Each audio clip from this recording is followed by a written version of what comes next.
Welcome, class, to the Xia dynasty and the Shang dynasty.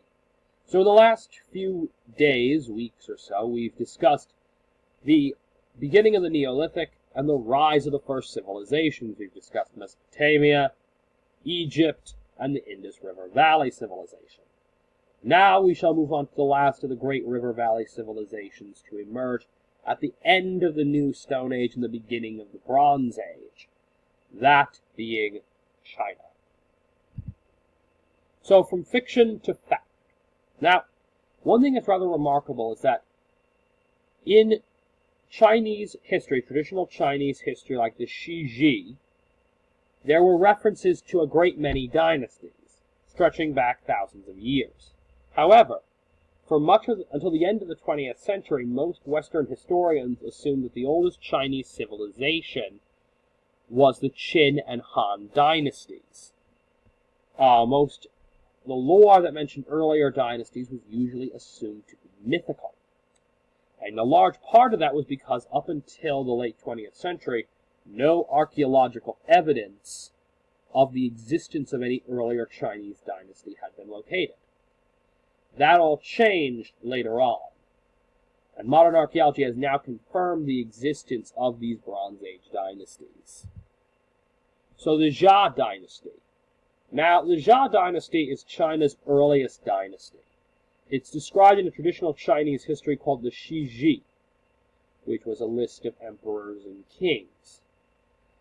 Until the end of the 20th century, roughly the 1980s or 90s, it was assumed to be a myth, until the site at Tao was discovered.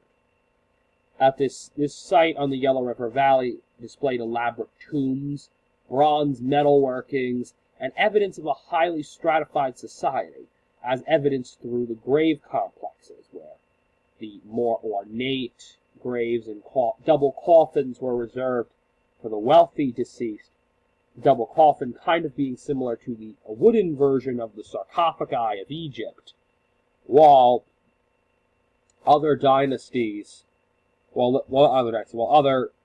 graves displayed evidence of poorer individuals. Now, like most civilizations, they settled in river valleys. These were particularly along the Yellow River. And their civilization, their dynasty, appears to have reigned from 1700 BCE until 1500 BCE. So to give you a sense of compatibility, they're roughly contemporaneous with the Hyksos pharaohs of Egypt. The Shang dynasty. So the Shang, what you see on the page here, is a bronze dragon metalworking that was made during the Shang dynasty. Now, they were the second Chinese dynasty, and they existed from 1500 until 1045 BCE. They still practiced dry agriculture, which means they mostly grew grain on land. Rice cultivation was more of a southern Chinese feat, and that would be accomplished by civilizations that would spring up along the Yangtze River later. Now, one of the interesting practices of this era was the oracle bones, which display some of our earliest examples of Chinese writing. So, oracle bones.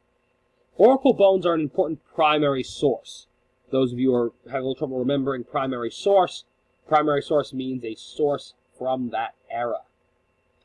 So this is an actual source written by someone living in the Shang dynasty that tells us some information about the Shang dynasty.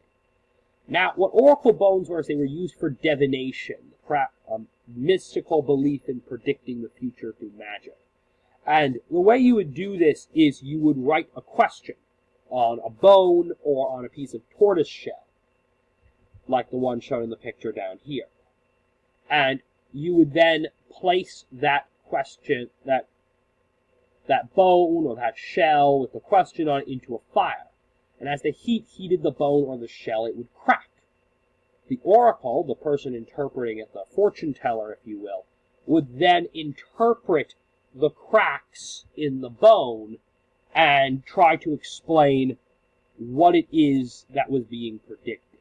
So you would ask, questions were asked in an auspicious, non-auspicious form, which means, so you would write down a question like, should I attack the northern invaders this month? You put it in there.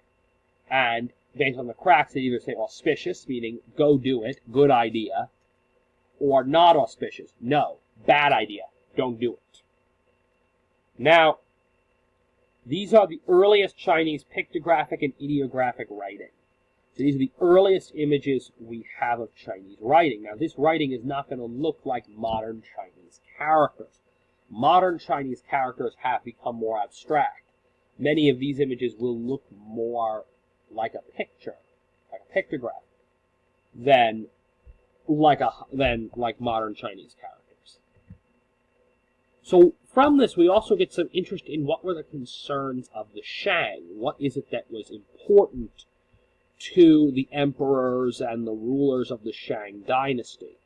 One is grain harvest, the millet harvest. We found a plethora of bones and shells with questions about the millet harvest. Military campaigns, that's the other one that we see a lot of questions about.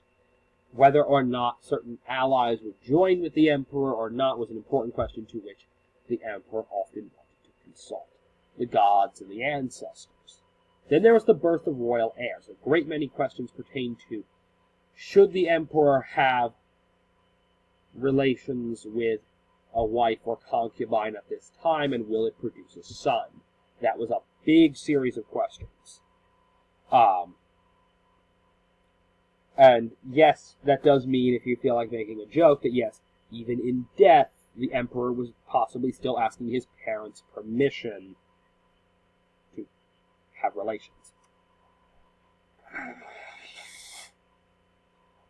So, another big part of Chinese culture that develops by this period is filial piety, this respect and strict obedience to one's parents and ancestors. And many of the concerns in these oracle bones deal with appeasing ancestral spirits, appeasing the spirits of one's dead ancestors. So Shang religion, from what we can tell, the Shang, first of all, they buried their dead with artifacts as well as human and animal sacrifices. So similar to Mesopotamia,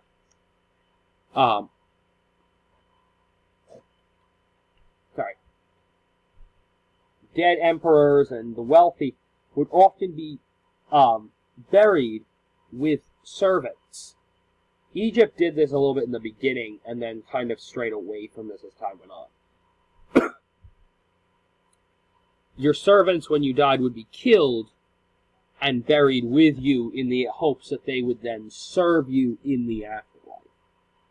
Now, animals would also be killed so that either so that they could be used, if they were horses or not, or if they were sources of food, like pigs. We see a lot of dead buried with the remains of pigs, which were most likely meant as some type of a food source for the deceased in the afterlife. Now, at this point, the Chinese are very polytheistic. As time goes on, Confucianism is eventually going to replace the old polytheistic religion as the main source of Chinese morality. But right now, their religion is still paramount. Now, they believed in Di, which means supreme God, which was also held to be uncontrollable. So they had a supreme God that was uncontrollable, uninfluenceable. He was just there, and he did as he pleased, and you dealt with it. The gods and entities that could be appeased were the natural gods, the gods of various nature elements, so water gods, sun gods, wind gods, and the ancestral spirits, the spirits of your deceased family members. And usually you would influence these spirits and gods through human or animal sacrifices to those gods or spirits. So that reaches the end of our discussion on the Shang, which is the last of our civilizations. Thank you so much.